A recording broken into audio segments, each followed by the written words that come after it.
नमस्कार। तो भाई भारतीय स्पोर्ट्स की दुनिया में एक बहुत बड़ी एक हिस्टोरिक खबर आई है। भारत पहली बार वर्ल्ड इंडोर गेम्स की मेजबानी करने जा रहा है और आज हम इसी की हर एक डिटेल को समझेंगे। एक सवाल जो हमेशा से पूछा जाता रहा है कि क्या भारत सिर्फ क्रिकेट का ही देश है? लेकिन लगता है अब ये सोच बदलने वाली है और ये इवेंट उसी का एक बड़ा संकेत है। चलिए देखते हैं कैसे। और ये सिर्फ एक इवेंट की बात नहीं है, ये तो भारतीय खेलों के लिए एक नए चैप्टर की शुरुआत है।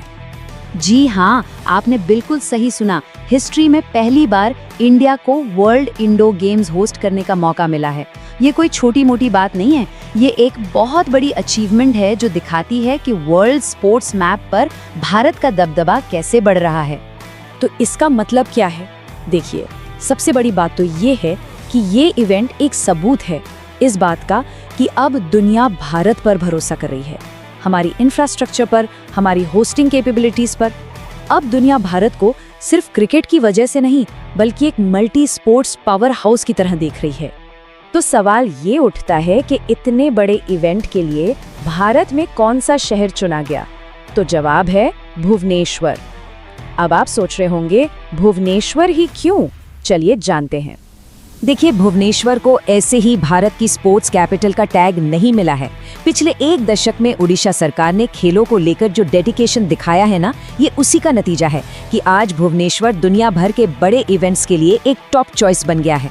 और ऐसा क्यों है? क्योंकि भुवनेश्वर के पास वो सब कुछ है जो चाहिए। यहाँ पर वर्ल्ड क्लास इंफ्रास्ट्रक्चर है, इंटरनेशनल स्टैंडर्ड के स्टेडियम है और सबसे जरूरी, पहले भी बड़े इवेंट्स को सक्सेसफुली होस्ट करने का पक्का वाला एक्सपीरियंस है। साथ ही यहाँ state of the art high performance centres भी हैं। और ये सिर्फ कहने की बातें नहीं हैं, इसका प्रूफ भी है। भुवनेश्वर ने पहले ही hockey world cup, Asian athletics championships और FIFA U17 women's world cup जैसे बड़े बड़े टूर्नामेंट्स को सफलतापूर्वक ऑर्गेनाइज करके दिखा दिया है कि वो इसके लिए पूरी तरह तैयार है। अच्छा, भुवनेश्वर की तो बात हो गई, लेकिन हमें पूर्वोत्तर भारत को भी नहीं भूलना चाहिए। उसे भारतीय खेलों की नर्सरी कहा जाता है और ये बिल्कुल सही है। असम जैसे राज्यों से जो टैलेंट निकल कर आता है वो इस इवेंट को और भी ज्यादा स्पेशल बना देगा। चलिए अब थोड़ा बड़े पिक्चर को देखते हैं। ये इवेंट सिर्फ भारत के लिए ही नहीं बल्कि ग्लोबल स्टेज पर भी एक बहुत बड़ा कदम है।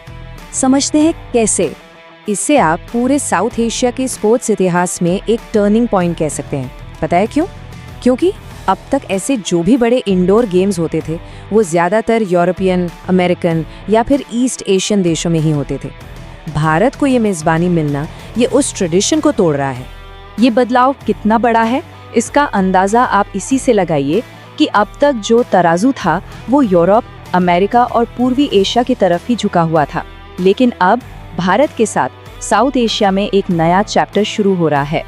और एक बात और, भारत सिर्फ एक अच्छा होस्ट ही नहीं बनने वाला बल्कि एक मजबूत कॉम्पिटिटर भी है। देखिए, शूटिंग और आर्चरी ये हमारा सबसे मजबूत एरिया है। रेसलिंग और बॉक्सिंग की बात करें तो हमारे पास मेडल्स की भरमार रही है और बैडमिंटन और टेबल टेनिस में तो हम दुनिया के टॉप देशों में गिने जाते हैं। अब एक बात समझनी होगी कि इतने बड़े इवेंट का असर सिर्फ खेल के मैदान तक नहीं रहता।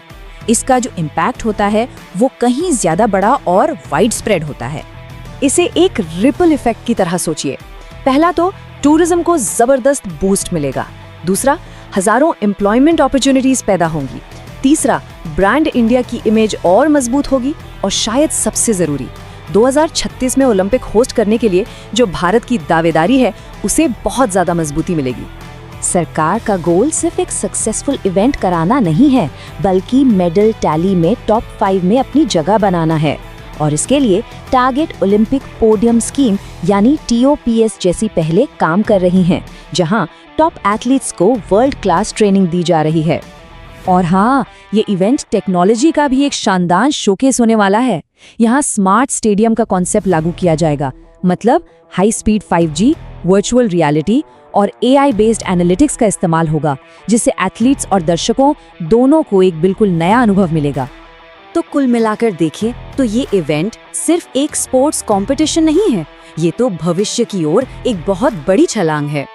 और ये जो लाइन है ना कि India is no longer a spectator in the world of sports but is in the role of a leader. ये इस पूरे कहानी का निचोड़ है। भारत अब खेल की दुनिया में सिर्फ ताली बजाने वाला नहीं बल्कि खेल को लीड करने वाला बन रहा है। ये इवेंट इसी नई पहचान का सिंबल है।